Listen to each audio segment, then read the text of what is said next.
Good afternoon, Dr. Anand Pali. Good afternoon. Sir, can I start? Yeah. Yeah, thanks.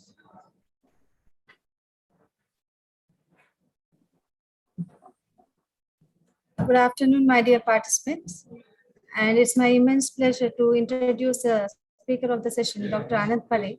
He received his BE degree in Mechanical Engineering from MIT's Gwalior in 1998, MTech in Maintenance Engineering from MIT Bhopal in 2001, and PhD from IIT Delhi in 2005. He has overall 16 years of experience. He started his experience as a lecturer at BITS Pilani, Goa during 2005 to 6. Then he done his postdoctoral fellowship at the University of Alberta, Canada during 2006 to 7, and manager in L&T for 2 years. And then he joined in IIT Indore in 2009 August as assistant professor in mechanical engineering, and now he is a professor in IIT Indore. His research interests are in the areas of mechanical systems, signal processing, gate fault diagnosis, noise and vibration isolation, and condition monitoring. He has published more than 50 research articles in international journals. Under his esteemed guidance, 6 PhD scholars has completed their work, and 5 research scholars are ongoing. At present, he has sponsored projects worth 150 lakhs, and many more are there. Thank you, sir. Thank you for accepting our invitation. Now, I'd like to request our speaker, Dr. Anand Pali, to please continue with the session. Thank you very much for nice introduction, and I am really honored that I have been invited for this keynote lecture in this workshop. Okay, so without wasting much time, I will start sharing the screen.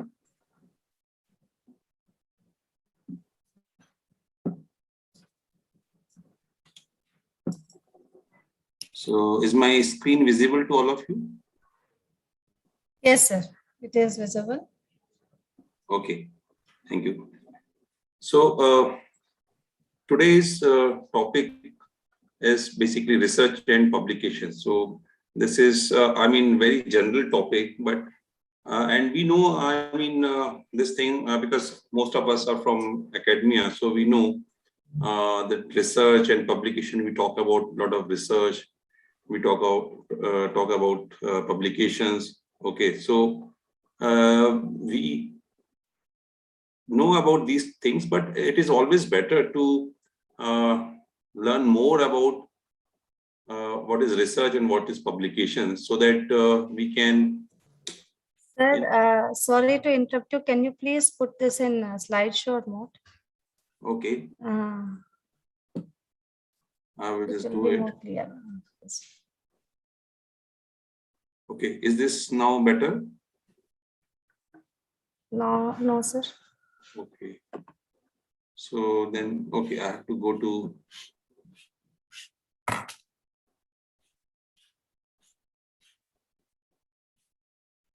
think it's difficult for me. I don't know how to do it.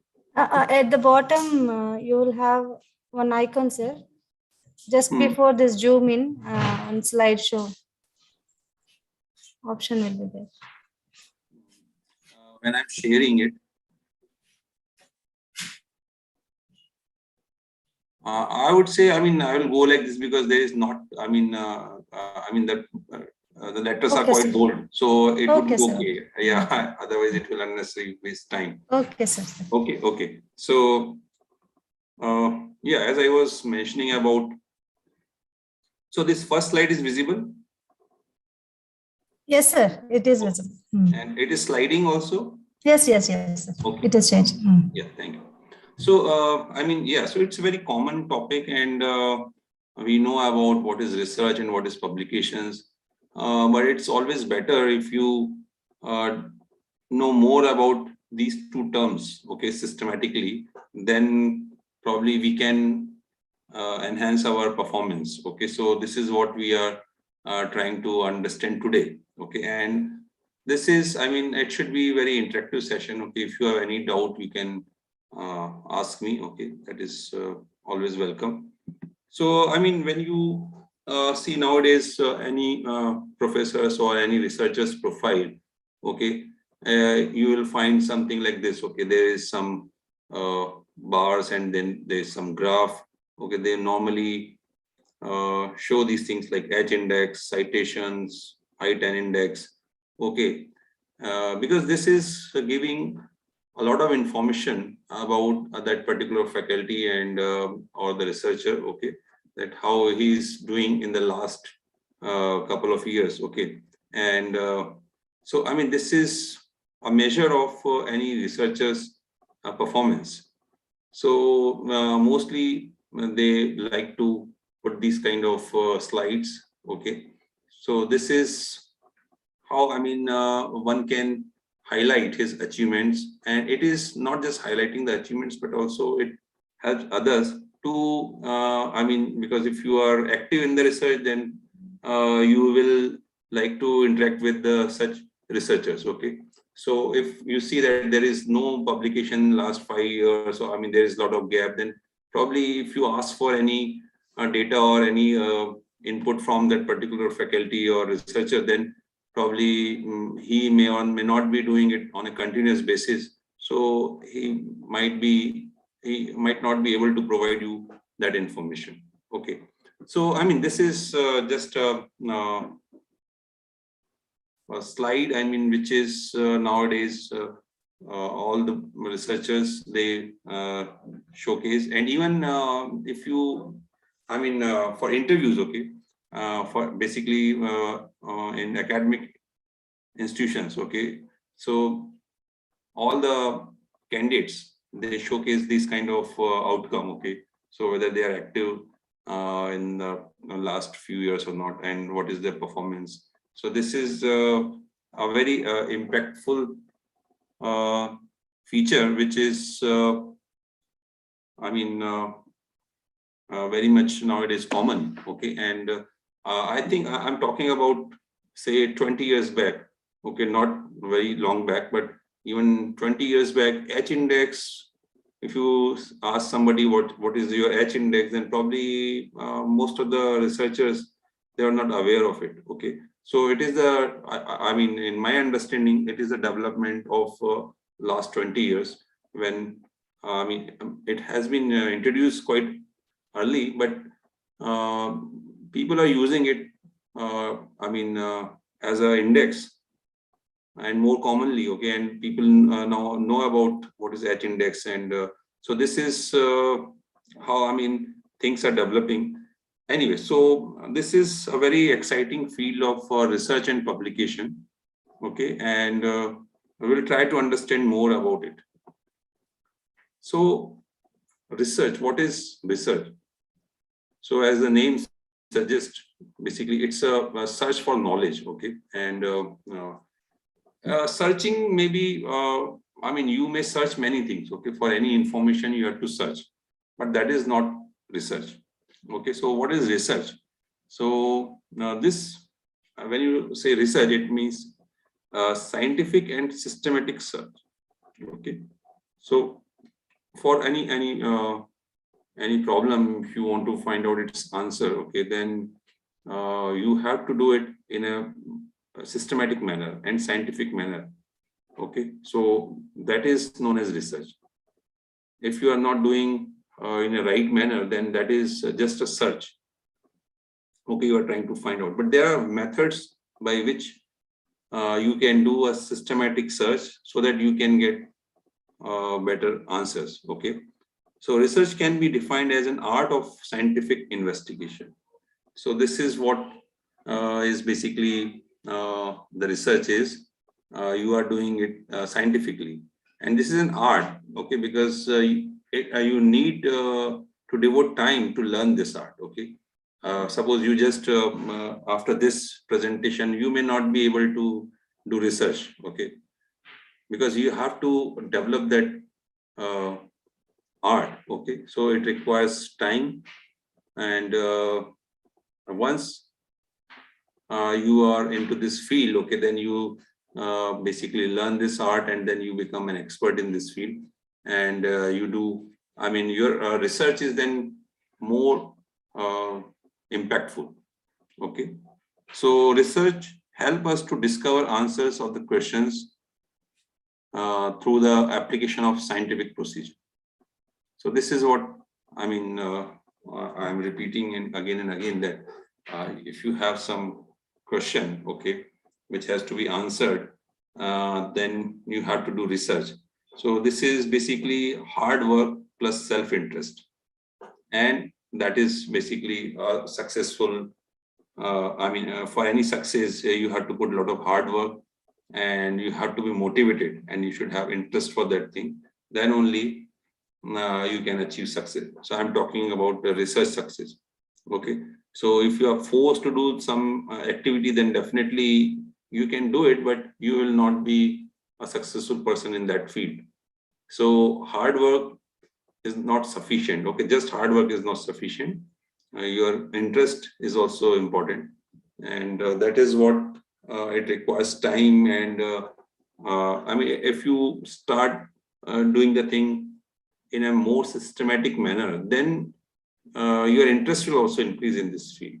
Okay, otherwise I've seen many scholars when they join for PhD, okay, because they are doing hard work, but because they are not doing it more scientifically, okay, so they are quite confused, and sometimes they are not able to develop interest in the given problem, or they are not able to find out the problem for research.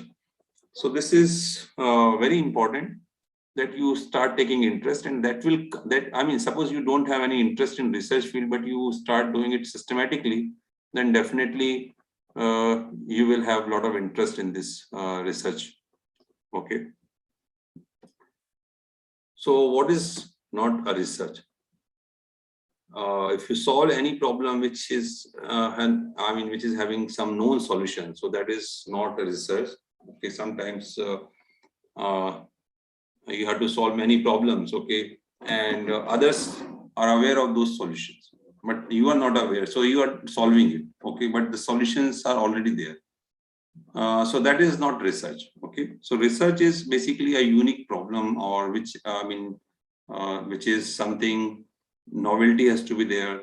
So those things are important in research. And learning from books, research papers, reports, and teachers. Okay, this is just a learning. Okay, you cannot call it research. Or searching using any Google or any online search engine. Okay, that is not. So there is a difference between search and research. Okay, so search is fine, but you need to do some, lot of search for your research, but it is a different way of doing the things rather than just searching the some of the information. Okay. So why it is required? Research, it is, if you don't have any problem, okay, and then probably you won't be doing any research. And sometimes even you don't have problem, but you are doing research. How? This is a very contradictory thing. Okay, so one, either you are doing the research because you are forced to do it. You have some problem and you really want to solve it, and which is not the solution is not available. Okay, so then you have to do research. So this is basically in order to understand the process. Okay, sometimes when you start doing some start reading some of the existing solutions, okay, then you may come across new ideas, okay, or you may come across some new problems, okay, that this has not been done, okay, or this has not been explored. Okay, so solution for new problems. And sometimes from the existing problems, and this is the improving of the existing solutions. Okay, and sometimes new problems are coming, like this example of COVID-19. Okay, so nobody was aware what is COVID-19 before January 2020 in India. Okay, so this thing has come, and in fact not only in India, entire world, nobody was aware of what is the treatment of COVID-19. Okay, so now, I mean, you will find a lot of research articles in this area because of the scientific study has been done and for the finding this solution, which is, that's why it is known as research. Okay, so I mean, sometimes you are forced to find a solution, and sometimes you have some existing solutions, but you think it can be improved. So for that also, you need to do research. So this is, I mean, very, it's more of interest, okay? Whether you really, understand a given solution nicely, okay, and you can find new ways from that, and whether you are taking new challenges or not, okay? So both ways, okay? So you should be able to take new challenges also. So life keep on throwing many challenges, okay?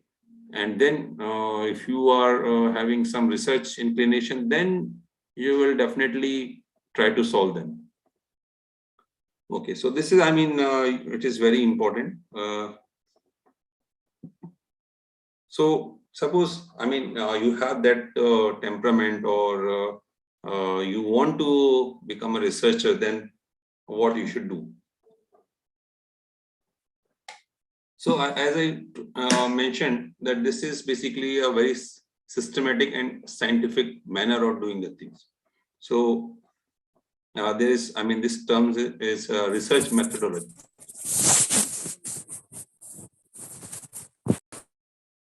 So this is about research methodology. I mean, how you do it. So what is the process? What is the method? So research methodology is a way to systematically solve the research problem. It may be understood as a science of studying how research is done scientifically.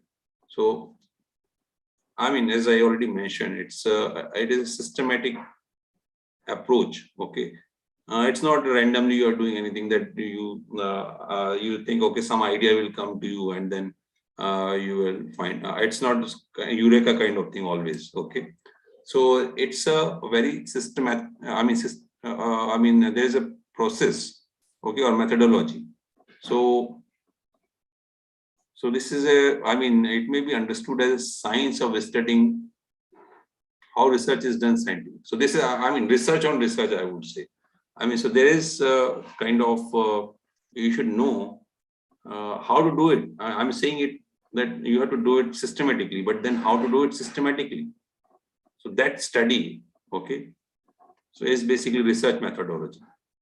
So it is necessary for researcher to know not only the research methods or techniques, but also the methodology. Again, I'm trying to emphasize on what is a research methodology and how to do it. Okay, so researchers not only need to know how to develop certain indices or tests and how to calculate the mean, mode, median, or other standard deviations and other mathematical, statistical operations. Okay, so that is required.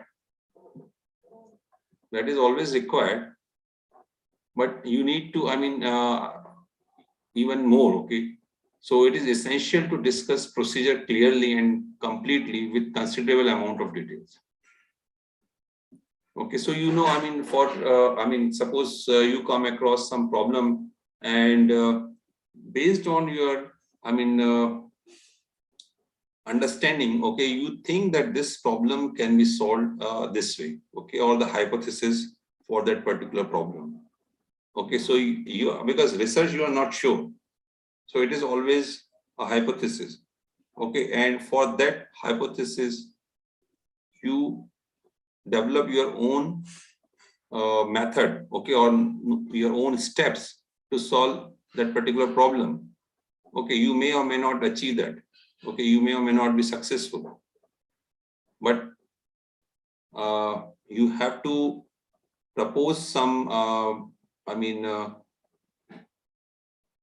your hypothesis, okay, that this is what I think, and then how I will achieve it, okay. And then suppose you do it, and then you have to discuss the procedure clearly and completely, and with the considerable amount of details, okay.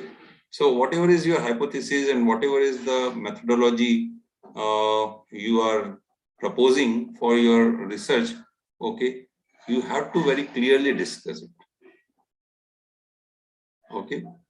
So this is important. So as I already mentioned, this is a systematic study, scientific study, okay. So even if you know, suppose you know, okay, I can do it in this way, okay. Suppose some idea comes to you, okay, and that may be right also, okay, and that is novel also, no one has done that, okay. So that is basically, you can say I have done research, but that is not sufficient. You have to discuss the procedure very clearly and completely, okay, with a lot of details, okay. So I think if you have any doubt, you can ask me. This is very important about this research methodology, okay. So we must understand this is not just proposing something and then doing some analysis and just coming to some conclusion. It is a very systematic thing, okay. You have to discuss each and every step, and you have to describe it completely with lot. If there is some figures are required or some photographs are required or whatever. So you have to be meticulous about what you have done. You have to mention it very precisely. Okay, so this is how what is the research methodology, and then this is, you have done the research, then you have to communicate it. Okay, so that is basically technical communication. So as you know that communication is very important. So communication in the form of oral and written is very important to present and exchange scientific information and ideas. The best communicators are generally the most successful people. So this is very important. Now it's a world of communication, okay? And if you are not able to communicate your findings, then it is of no use. Okay, it will be limited to you only. So communication is very important. And so like it has been mentioned that we are living in sound bite world. Okay, you have to, very precisely or in a very crisp manner, you have to mention your findings. Okay, so researchers need to learn to communicate in efficient manner. Okay, so this is very important, effective communication. And communication is one of the unique feature of human in order to exchange information. So this is, this we are just doing it for our research, okay, and this is known as technical communication. How we are communicating to the world what we have done and how we have achieved it. So that is technical communication, and there are various. So what is a technical communication? So communication, that is a general word which we know about it. What is communication? So this is a way of sharing information. Now, when I call it technical communication, then a way of sharing information about a specialized subject. Okay. So laboratory reports, project contracts, user guide for software or any product. Okay. Drug prescription, patents, these are all technical communication. So patent is altogether different field, okay. We are not discussing, but we are discussing today more of technical research papers and publications. So this is also technical communication, research papers or research articles, okay, patents, and then lab reports. These are all technical communications. Okay. This product guide is also, or just for software, user guide is very important. Okay, if you buy any product, or suppose even if you buy any car or any product, okay, so it comes with the user guide, and if you go through it, then you will definitely come to know, like I mean, various things which probably no one else will let you know. Okay, so this kind of user guide, they are a very good technical communication. Okay, so similarly, if you talk about research, okay, so research papers are technical communication, and they so researchers are working in I mean, any part of the world. Okay, they are doing their research, and when you read their paper, so you will feel as if I mean, if the communication is very proper, then you will feel as if you are working in the same lab. Okay, and if your communication is poor, then you, in the same lab itself, you cannot communicate. Okay, your information will be misleading. Okay, so this is the power of communication. So this research paper, when you write, okay, so in technical communication, there are certain rules, you can say. Then whenever you are writing a technical paper, so, or any research article, then you have to use past tense, and because you have already done that particular thing, so you have to use past tense. You should avoid emotional statements. Okay, that during this experimentation I devoted a lot of time and it was very exhaustive. I mean, you don't need, although you might have experienced those things, but when you are writing technical communication, it should be very precise. Okay, it should only communicate which has to be communicated. Okay, so you should avoid emotional statements. I mean, you should not, it's not a storytelling thing that you keep on describing it emotionally, okay, or some of your experiences. That is not required. Then use of passive voice is because you are telling a story, I mean, you are communicating, so use passive voice. And use of short sentences is very important. Okay, I've seen many of my scholars, they come up, I mean, they write their paper, and in say they keep on writing whatever they have done, they keep on writing without having any comma and full stop. Okay, because they think, okay, they are able to communicate, but it for me it is difficult to understand what they are trying to communicate. Okay, then we have to reframe it again and again. So I mean, it's always better if we write short sentences. Okay, because there is no limitation that you cannot use this many sentences. Okay, so you can always instead of having one 3-line sentence, you can have 3 sentences. Okay, and use bulleted and numbered list wherever required, so it helps.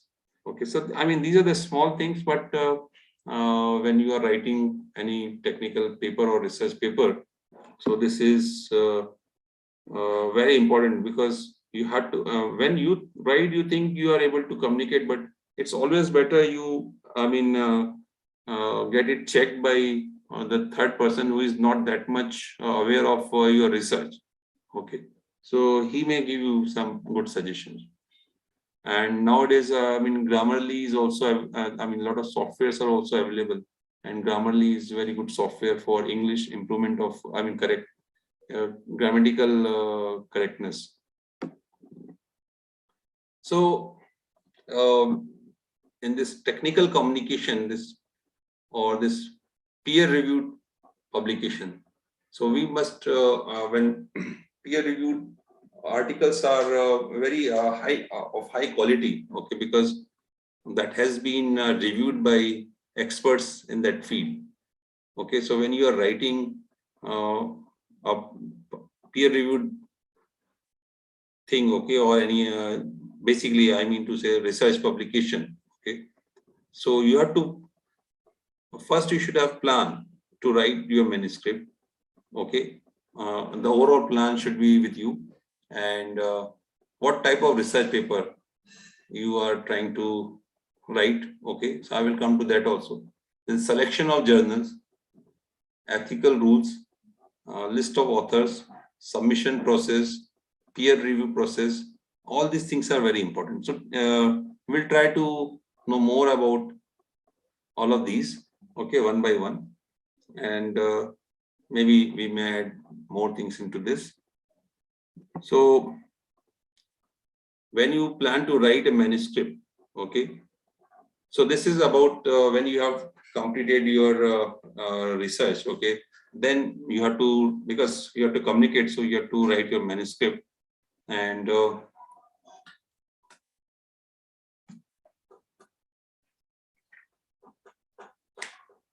so you have to see, I mean, your results, okay, how are, I mean, you must be convinced that, okay, whatever results you have obtained are, they are correct.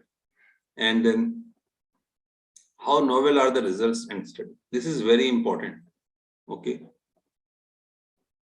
Because nowadays, most of the papers when you submit, okay, they are not even going for review. And in fact, the editor, either they send it back because it is not matching their area, or they don't find any novelty. Okay, so because this, I mean, a lot of papers are being now published, as a lot of journals are there, and volume of research articles has increased. So most of the good journals, they don't even send for the review. So even the associate editor, they reject if they don't find any novelty. So it is very important before writing, okay, because writing a manuscript is very tedious job. Okay, so you should think whether the time has come, or you're, I mean, when you should start writing, or still you have to work. So the first check is whether the results are having some novelty or not. Okay. So this is very important to cross check. And this can be done by, I mean, literature's review. Okay. So what is new for literature from this study? So whatever is the existing literature, okay, and what is new you have proposed in your research, that is very important. Or as I mentioned, novelty, you have to convince yourself at least that, okay, yes, this is something novel, okay, it has not been reported in the literature. So this is something you must ask yourself before writing a manuscript. So then, okay, if you are convinced, then probably you can start planning to write your manuscript. And how the work is, how work is connected with others' work in the literature. Okay, so this is, I mean, you cannot have any, I mean, your research entirely different. It's not something like E is equal to MC square. Okay, so I mean, you have to connect it with the others' work, okay, in the literature, and I mean how it is different from them. So this is also, you have to find the connection with the others' work also. You cannot write in isolation. Okay, you have to always cite the others' work, and then only you can say, okay, this is the novelty. And have you discussed your results with others? Okay, so you have to, I mean, your results, you may, I mean, always those who are doing research, they think the results are very encouraging. Okay, but it's always better to discuss it with some experts or your supervisor. Okay, and then only you should start writing the manuscript. And when you write a manuscript, it should not be too long and should not be too short. Okay, so sometimes I mean, there is a limitation of pages by various journals. Okay, so that is, you have to consider.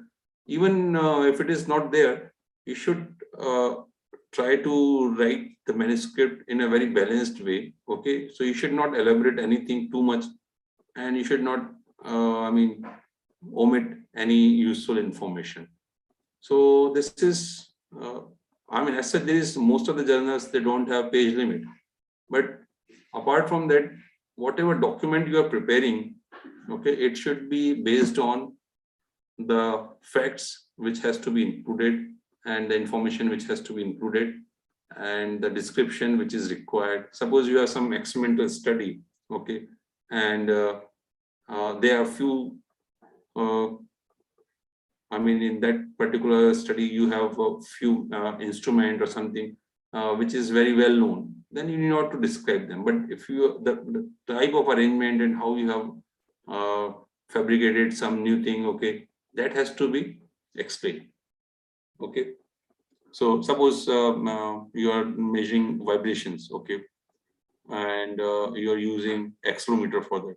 So you know to explain the functioning of or the working of accelerometer, because that is well-known thing. But yes, definitely you can mention the some of the specification or what is the frequency range and things like that. Okay, so you have to mention the information which is required, and you know to mention the well-known facts. Okay, anyway, so the manuscript should not be too long, it should not be too short. So this is how you have to plan your manuscript. And good writing requires time and develop good amount of time for writing part. So you have to devote a lot of time, okay? Sometimes maybe 1 month or more than that is required to write a good article. So because you have to first prepare a draft, and then again you have to revise it. So it takes time. So what is the conclusion of this study? That also you have to plan. Okay, how how you are going to conclude your study. So this is again in the planning stage, and good introduction is required. Introduction basically giving a lot of information about your research. So area of research, research problem and its importance, research work done in the literature, proposed research work, and organization of the manuscript. So this introduction part is very important, and I personally feel that this is the toughest part, okay, because you are setting the stage for your research, okay, and that is very important. So you have to, what area in which you are doing the research, that you have to mention, and research problem, okay, what is the research problem which you have identified and why it is important to anyone, that has to be mentioned. And then literature review or research work done in the literature, that has to be mentioned. Then what you are proposing or your methodology or hypothesis, okay, that has to be proposed. And then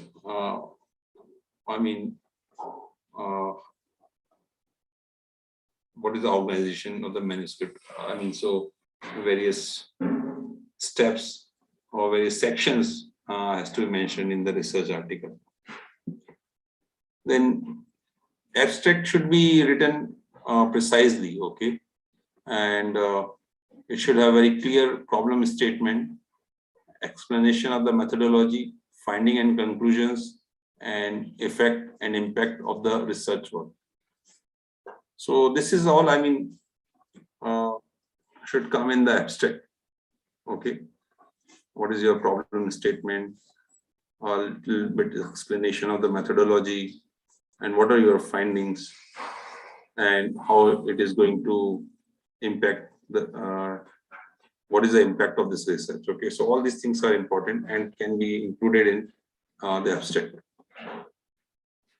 Then graphs, tables, pictures which you are using in the manuscript, it should be of good quality. Okay, and the manuscript should clearly explain the contributions, advantages, and limitations of the proposed research work. So this is also very important. I mean, if you read any article, it will say that, okay, the findings are very good and it is better than the previous work. Okay, but at the same time, you should also mention that what are the limitations. Okay, and what what cannot be achieved, something like that. Okay, so that has to be mentioned. And the manuscript should be written in good language. It requires reading the manuscript many times. So that is always important. And do not include many references and also less references than required for them. Because when you are writing introduction, okay, and you are referring many papers, okay. So there could be, you may have hundreds of papers in that particular area. Okay, so all you cannot include. So you have to pick the right kind of references. Okay, so there is as such no fixed number that there should be up to 30 or 40, but it should not be too many and it should not be too less. So ideally, you can say any number between 30 to 50 is okay for for referring the others' work. Okay, so this is what is required. Then selection of appropriate co-authors. So that is also important, because who all should be the co-authors. Okay, and then selection of appropriate journal according to research work. Then its impact factor. So when you are selecting, I will come to the details also for this. So selection of appropriate journal is also very important. Okay, so it should be based on the area of that particular journal rather than the impact factor. But yes, if you have two options and one is having high impact factor, then you should go for it. Okay, and go through the journal's author web page before preparing manuscript. So a lot of information has already been provided in journal's author's web page. Okay, so you must go through it. Sometimes students, they just write in their own way, and when they submit, within 1 or 2 days, it comes back with some technical comments that the manuscript which has been submitted, they have not followed the standards mentioned. The procedure mentioned in the author's, or the author have not followed the instructions. So that is very embarrassing. Okay, so it's always good to go through journals or her web page and then follow the instructions and write manuscript in proper format. Otherwise, it will delay your publication process. Okay, so these are some of the comments. One must keep in his or her mind, and it really helps. So, when you are submitting, suppose you have prepared a manuscript, or if you are planning to prepare a manuscript, then you must consider, what sort of research paper you are trying to write, whether it's a research article or full-length paper. Okay, whether it's a review or it's a letter or comments and replies, whether it's a discussion. Okay, so this is some letter to the editor. These things are very if you have not explored any idea into greater depth, then probably you can just communicate to the editor. Okay, so that is basically letter. Okay, and reviews are when you are having you are starting some research. Okay, if you are exploring particular field, then you study a lot of review, a lot of research articles, and sometimes you realize that there is a need to arrange all this available information, and when you do it, it becomes a very useful document. So review article is very laborious activity, and but it is very helpful for the new researchers, those who are suppose they, I always ask my student to first read few review papers in that area, okay, so that they will come to know what all literature is available in this area, and then they also identify the gaps, okay, overall gaps, or the future or the direction of the research, okay, in that particular area. So review articles or research articles or letters, these are the mainly three types of research papers you should think, okay. And this comment, discussion, and letter, post, you cannot plan it as such. And sometimes you go for conference proceedings also, okay. Instead of nowadays, a lot of conference proceedings, they have a Scopus index. So sometimes, although it's peer reviewed, but they are fast, okay, and they are not, the detailing is not there. So in conference proceedings are also a good idea if you have some study and which you want to publish. So it is like conference proceeding. So when you are, you are doing research, then you should decide, okay, whether you would like to write a full length article, or you want to write a letter, okay, or you, you just want some conference proceeding. So it can be decided based on your interest, okay, or your limit. Some academic constraints sometimes they force you to decide which type of research paper you want to write, okay. So this is how you can select various types of research papers. So once you select, mostly if you're doing research and for high impact factor and all, okay, you always prefer to write a full length paper, okay. And whether it's a full length paper or review paper or any conference proceeding or letter to that, it should have a title, okay. So the title of your manuscript is usually the first introduction readers have to your work, okay. So this is the first communication between you and the reader. So this is very important, okay. So therefore you must select a title that grabs attention and it accurately describes the contents of your manuscript and makes people want to read further.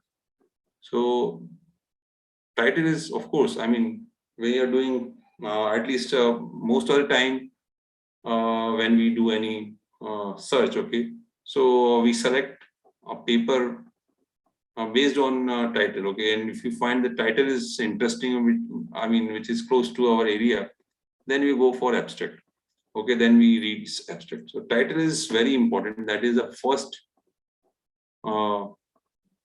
impression. So first communication, okay. So it has to be very accurate, okay, and it should describe what is there inside the paper. And there should be some catchy words also, okay, so that people get attention, okay. So an effective title should have, it should convey the main topic of the study. That is very important, okay. It may or may not be catchy, but it has to be,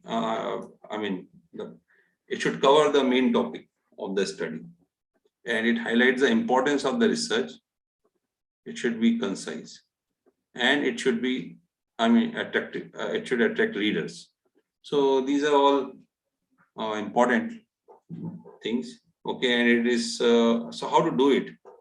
So writing a good title for your manuscript can be challenging. So first you list the topics covered by the manuscript, okay, and try to put all the topics together in the title using a few words as possible, okay. So you can have 3-4 titles. So then you can decide. A title that is too long will seem clumsy and it annoys readers. and probably not meet journal's requirements. Okay, so there is sometimes a word limitation for the title also. So you should be, you should write it very in a concise manner. So title indicate precisely and accurately subjects and scope of the paper. This is, I already mentioned that it is, the first phase of interaction, okay? And it should not use any abbreviation, because you may be aware of the abbreviations, but authors may not be aware of the abbreviations, okay? So in title, you should not write any abbreviations. And use words that create a positive impression and stimulate readers' interest. Okay. So, you have to highlight your findings. Okay.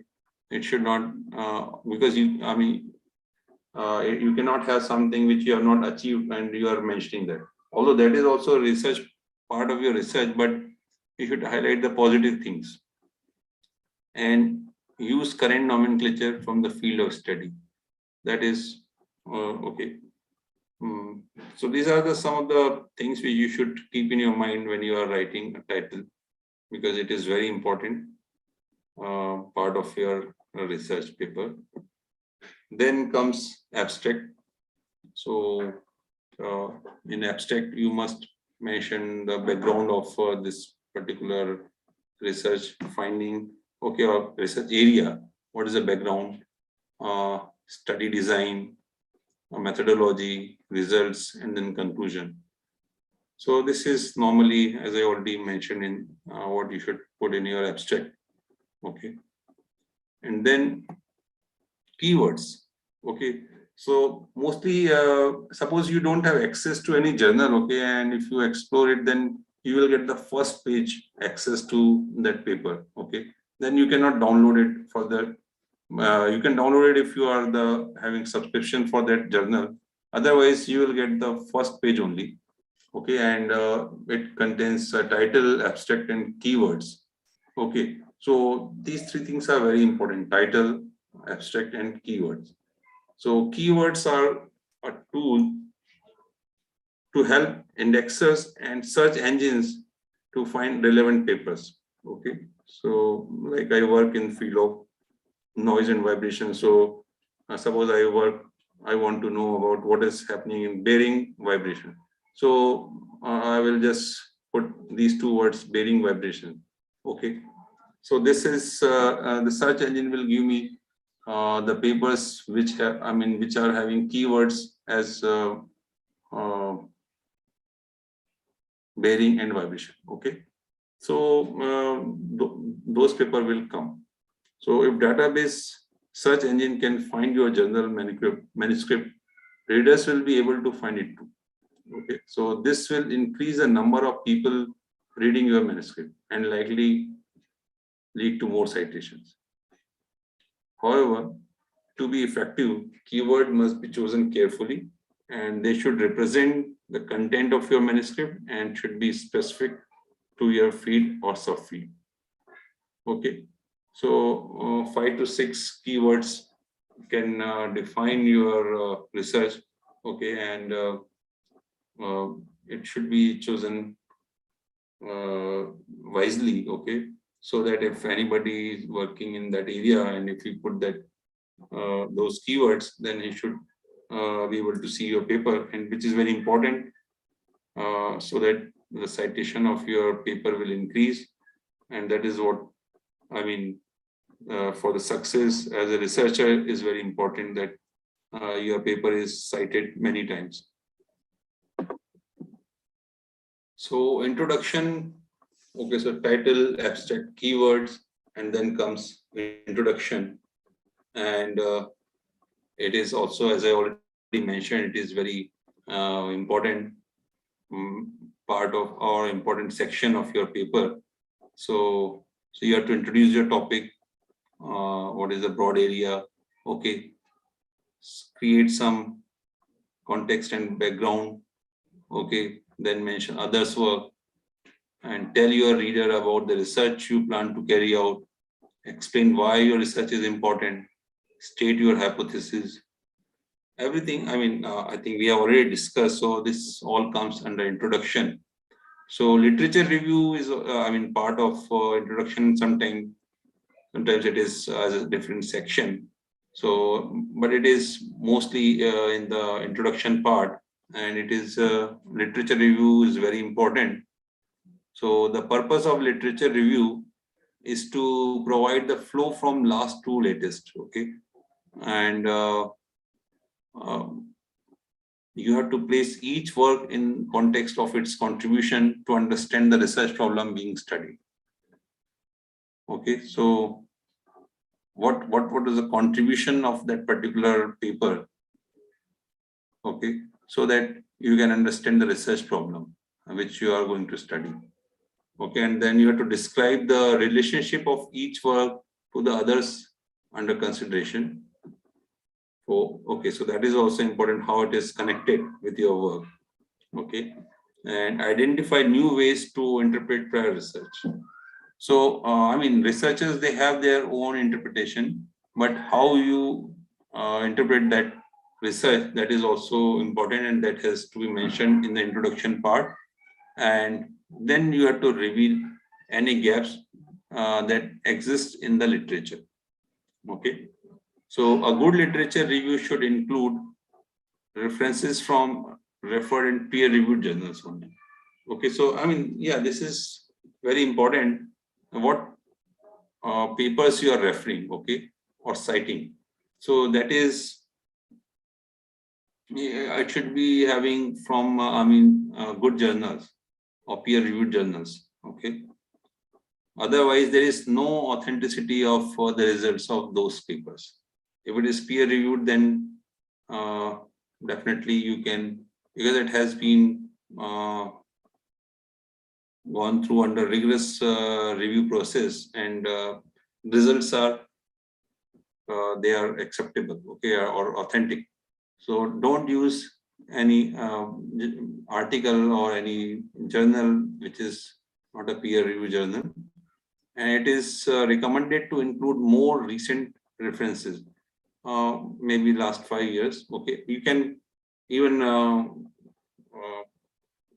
do the literature review which is 30 years old, but not, the ratio of the old, very old references should be very less. Okay, so maybe 1 or 2 out of 30 to 30, 40 references, 1 or 2 maybe of very old journals, old publications, but mostly it should be in the last 5 years, and then maybe last 5 to 10 years papers can also be included. So this is, so this is about literature review, and this is a very important part. And based on this only, when you identify the gaps, and then you decide how you are going to, what are the objectives of your research, and then how you are going to achieve it. So then in experimentation part, okay, restate your research problem. Okay, whatever problem you have identified, when you are doing some experimentation or simulation, then you have to briefly tell about what you are going to achieve in this, by this experimentation or simulation. Establish your overall methodological approach and define how you collected or generated data. Okay, so it has to be very elaborative, and you have to explain each and everything about the collected data. Provide background for uncommon methods. So if you are proposing something which is not so common in the research community, then you have to mention about that particular method, even with some background, okay? And then cite all the sources that contribute to your choice of methodology. So this is also very important, that you have to cite for, all the sources, okay, that contributed to your choice of this particular methodology. Then results and discussion. This is again very, this is the section which is the gist of your work. So the results and discussion section of your research paper should include the findings, what all are your findings, and comparison with prior studies, and then arguments with, supporting, speculation, deductive, and limitation of your work. So all these things should be there in the result and discussion. And this in the result part. And in the discussion development, it is very important to emphasize point of agreement or disagreement. Okay, you cannot always say that your results are best, okay, or if you're comparing it with the others' work, then you sometimes your results may be inferior to those results. Okay, so and sometimes you agree and you disagree. So this is all. You have to be very honest in one sense. You should do everything honestly. Okay, so this is then only it will make sense. So whatever results you have got after your experimentation or simulation, okay, it should be discussed with right spirit. Okay, and so whatever your findings are, that has to be discussed. Okay, that these are the findings, but not necessarily these are the best results. You can, you can always say that, okay, this is what I have found. Okay, and maybe you can explain it, that why these results are not agreeing, or why.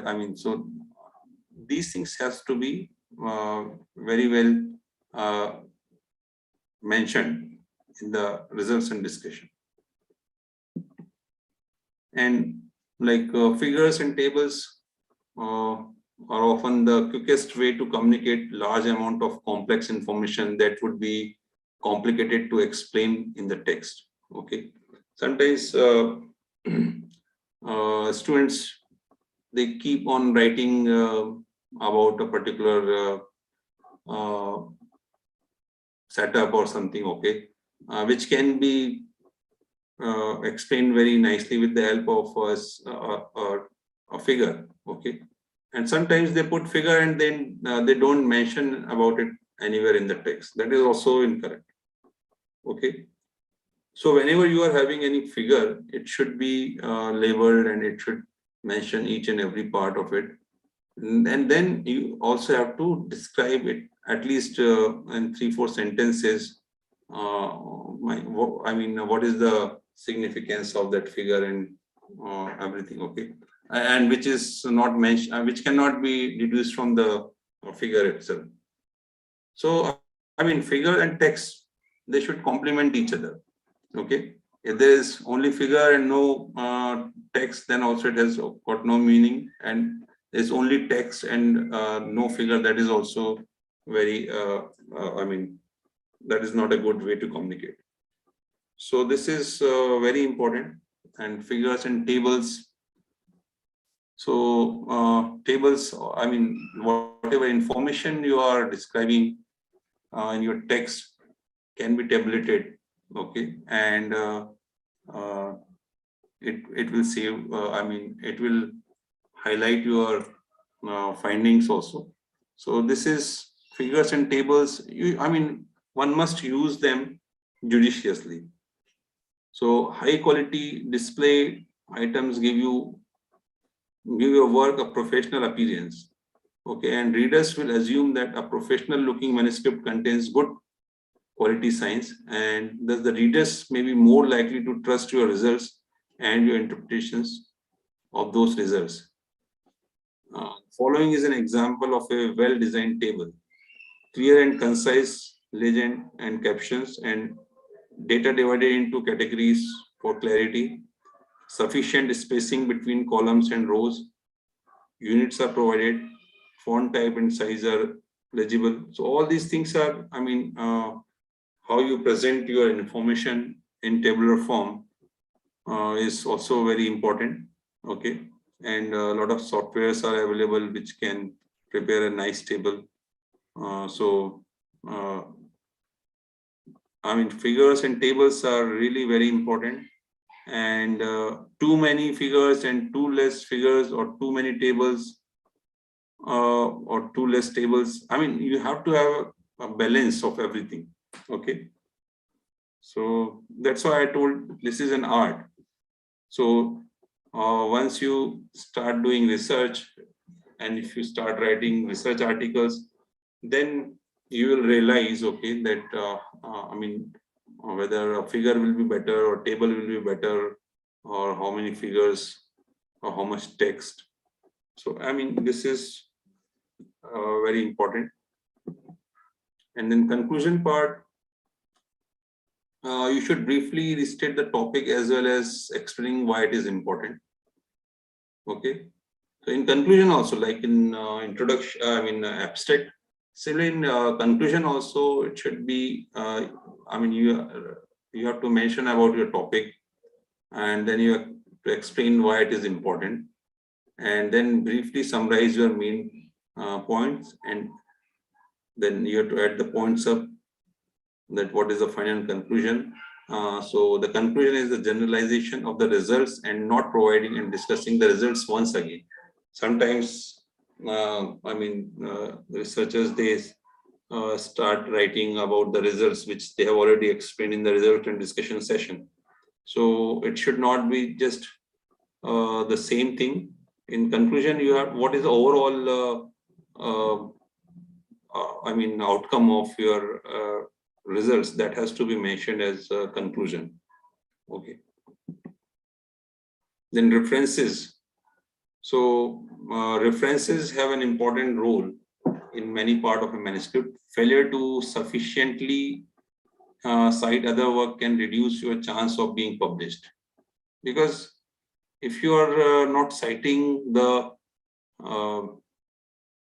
articles which have contributed a lot in that particular field, okay, then probably you will get a comment from the reviewer that you have missed this article which is very relevant, and it will give an impression that you're not done your literature survey nicely, and which is correct also. Okay, so right kind of references should be included in the article, because it will go to the experts in that field. Okay, and their work has contributed a lot in that particular field, so definitely they would like, not for personal reason, okay, but definitely it should be included, so that it give a completeness to your research article, that yes, you are aware of their work, and still you say that I mean, there is some gap, and it will be appreciated.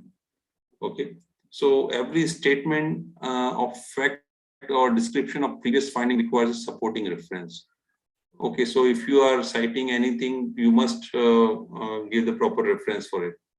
So I mean, this is, as I already mentioned, writing a research paper or publication. Okay, it's a very systematic way of doing the things.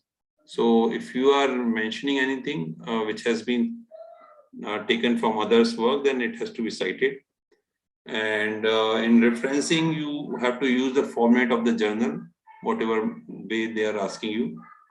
So this is normally given in the author's instructions. Okay, so this is, I mean, yeah, normally you should not use software, or if you're using it, then don't, I mean, mix two things, either do it manually or you do it using software.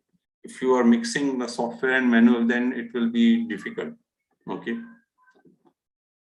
now once you have written your article, okay, then it has to be submitted to some journal, and the selection of journal is very important nowadays, because they are, I mean, mostly rejecting or not sending it for review. They don't find it, I mean, of some, there should be some potential. Okay, they should see some potential in your work. So anyway, you have to select your journal based on the specialization, or whether it's a theoretical or applied. Okay, whether you want to submit a full length or a letter, because some journals, they don't allow letter. Okay, some are only review art journals. Okay, so they only publish review papers. So if you are writing review paper, then you should find a journal which is mainly for review work. Okay, whether it's a subscribed one or open access. So I mean, nowadays open access is also becoming very popular, but it is a paid thing. Okay, so if you have funding, then one can go for open access also. And then timeline of publication. So if you go to any journal, it will give you the average time it takes for the publication. Okay, time taken for review, time taken for publication, and everything from submission to the publication. So they mention it. So you can get a rough idea about the time. Everybody wants it should be published at least in 2 to 3 months. So that one can see nowadays that what is the processing time or publication time, then what is the journal reputation. If you know that in your area that particular journal is of high, it's highly reputed, then and if you want to publish your article, then you have to forget other things. Okay, then you just try to prepare your manuscript in that. I mean, so that it will be having high potential to get published in that particular article, particular journal.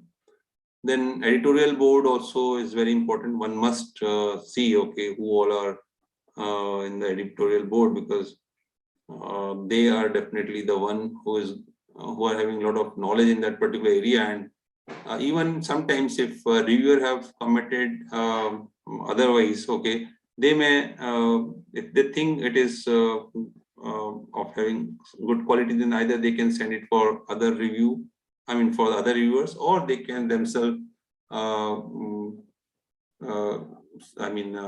accept it. Okay, then whether it's SCI or Scopus index. So nowadays, I mean, universities and institutions, they have a lot of emphasis on SCI journals or Scopus index. So you have to decide based on that also. And then of course you go for high impact factor journals.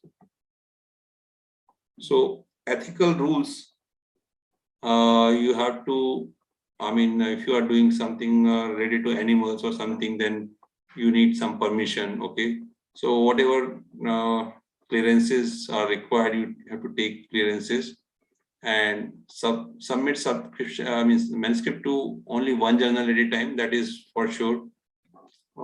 It is required. State any conflict of interest. This is now a common practice, and you have to write it that there is no conflict of interest. And then provide proper attribution, obtain permission for the reuse of text, figures, tables, etc. Experimental simulation results should be original and not to be fabricated. These are, these are the ethics, okay? Because nobody is going to cross-check and whether the experiment you have performed is correct or not. Okay, so follow the internationally recognized principles for use of animal and human subjects in research.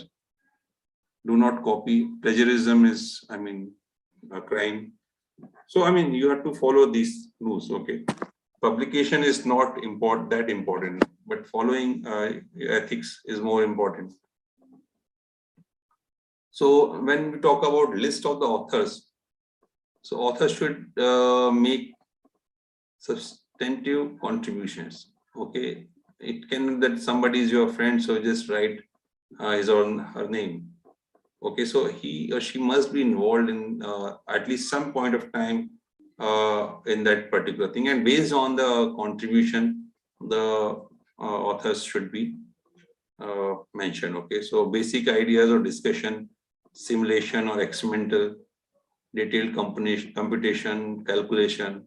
So all authors of the manuscripts are responsible and accountable for the publication content of the manuscript. So you have to be careful. You cannot, first of all, you cannot add anybody's name without his or her, consent. Okay.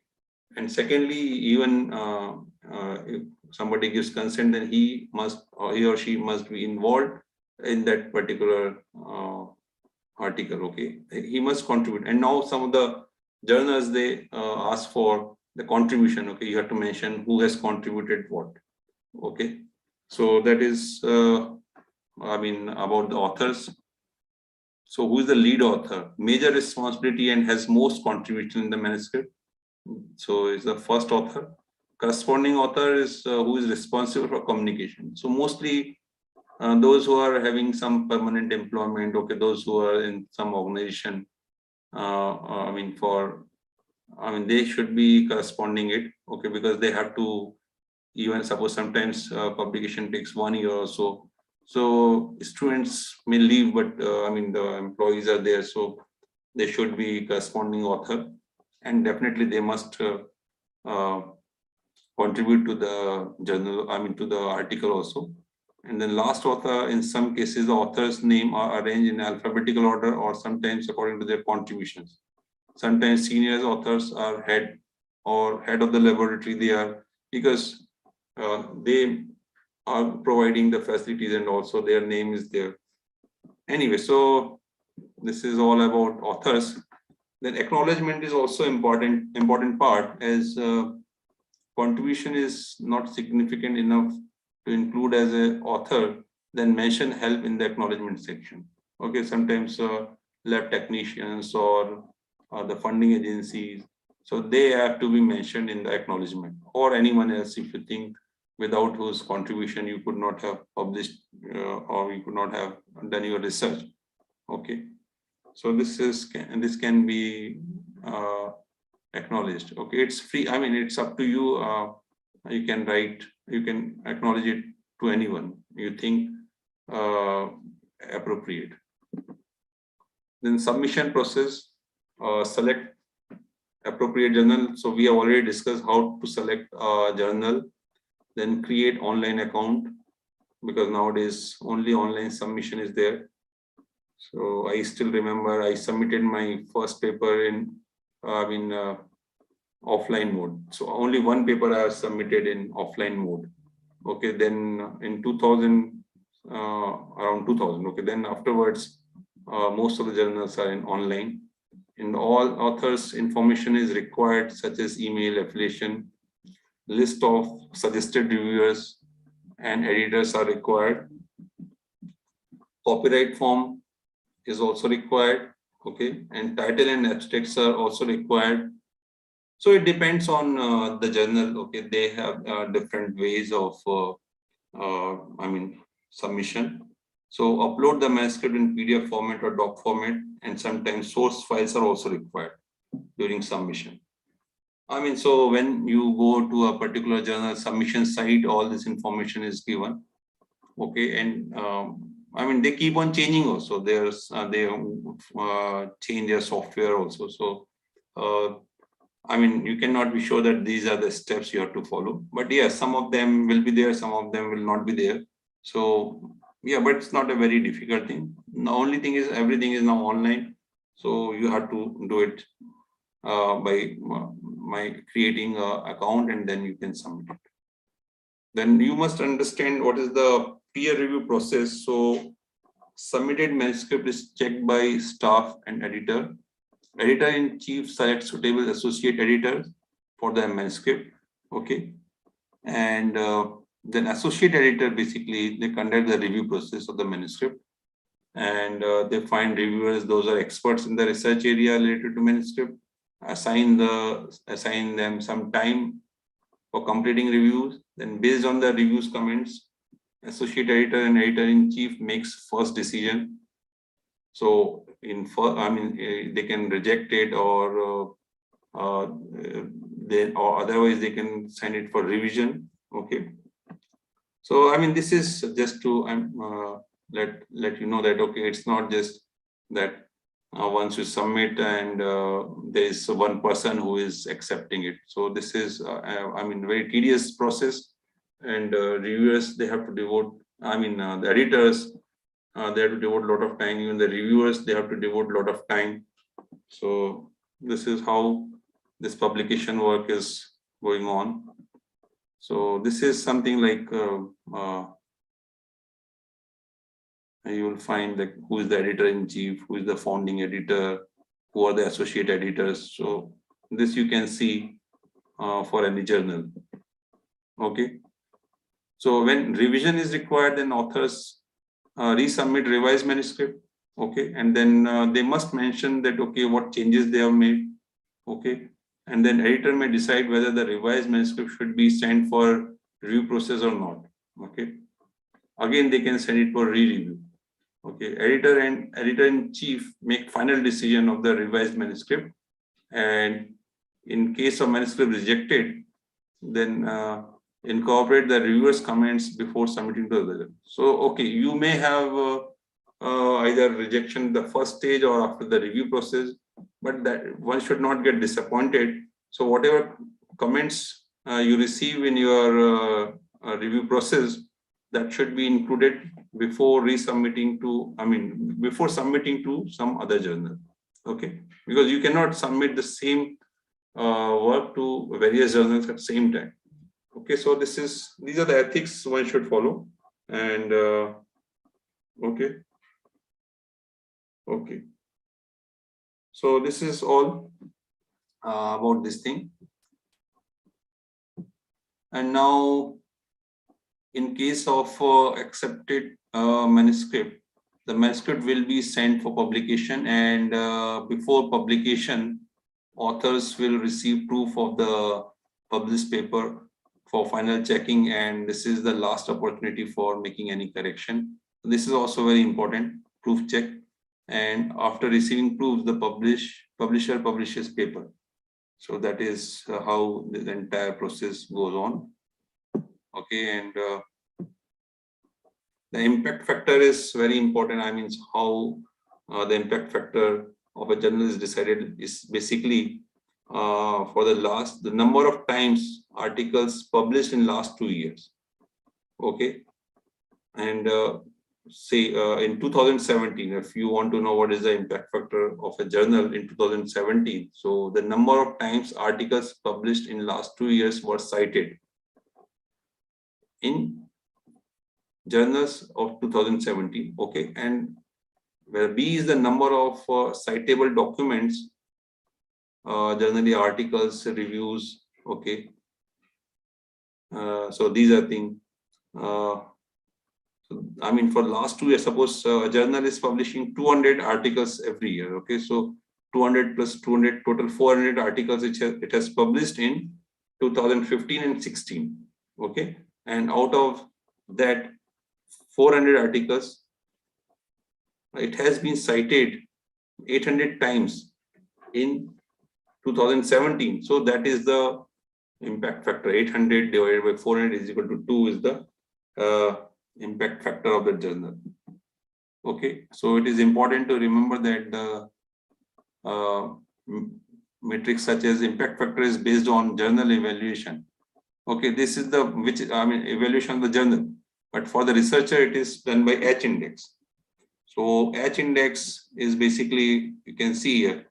So the H index of researcher is H, which indicates that this researcher has published H papers, and each of which has been cited by others at least H times.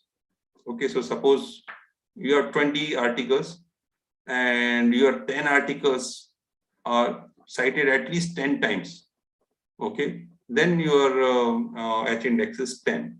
So that is, it determines the level of your achievement. So H index is, 10, 20, 30, it's very, 10 to 11, it may take a lot of time. 11 to 12, it may take a lot of time.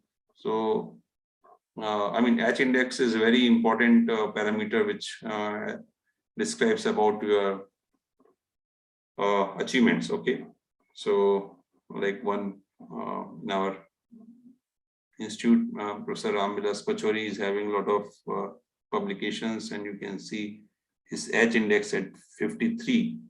Okay, and then I-10 index is also there. So that is basically how many papers have at least 10 citations. So that is also a very good indicator. Okay, so this is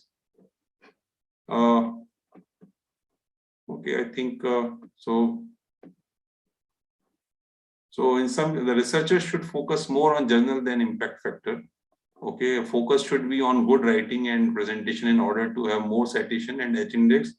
And we need to keep working and publishing papers without thinking too much about the citation, H index, and impact factor. If a work is good, then it may bring many citation also, even if it is not published in high impact factor journal. Okay, so this is all from my side. Thank you very much. So, thank you, sir. Thank you for this much informative session. I request participants, please post your queries in the chat box, or you can unmute yourself and you can ask.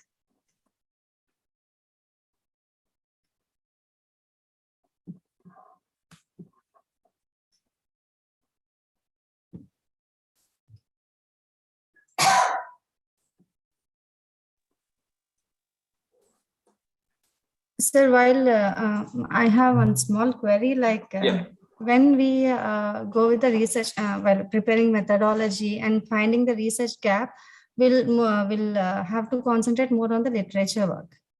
So that means how can we go through this past how many years we can collect as a prior information?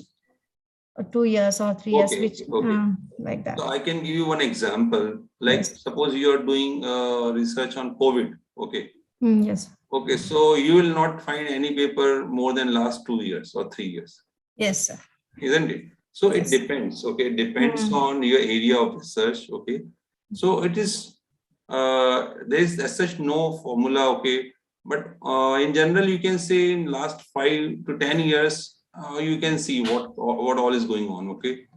But I mean, you can cite some of the papers which are maybe 30 years. I mean, they have been published for, I mean, the last 30 years or so, depending on the requirement. Okay. But if you, I mean, you have all the papers from 1970 or 1980, and you are doing research right now, it means either you have not done your literature review nicely, or there is no scope of that particular area. So yeah, it is like that. Okay. Any more queries from the participants?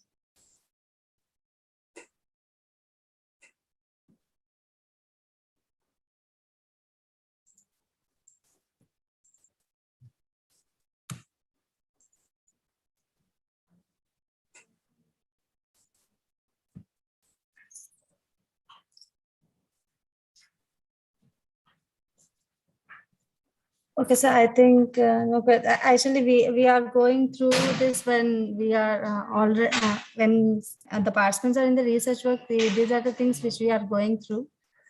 We'll come to you, sir, when any queries are there. We'll post to you to your mail or message.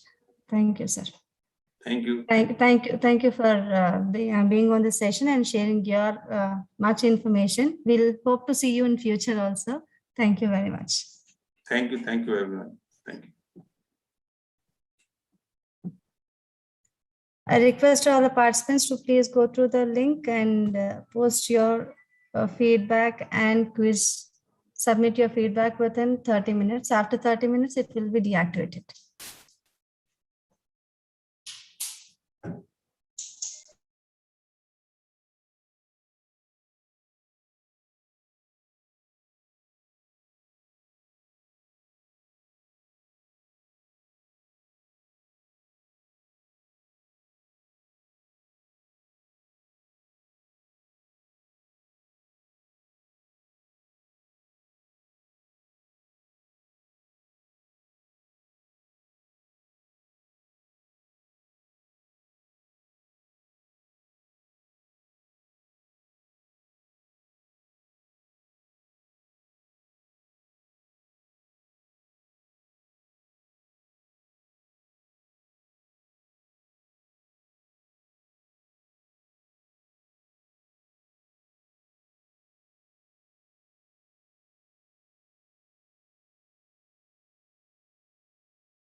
I request all the participants to join for the tomorrow session exactly at 9:20 p.m. 9:20 a.m. The session will start exactly at 9:30. Thank you.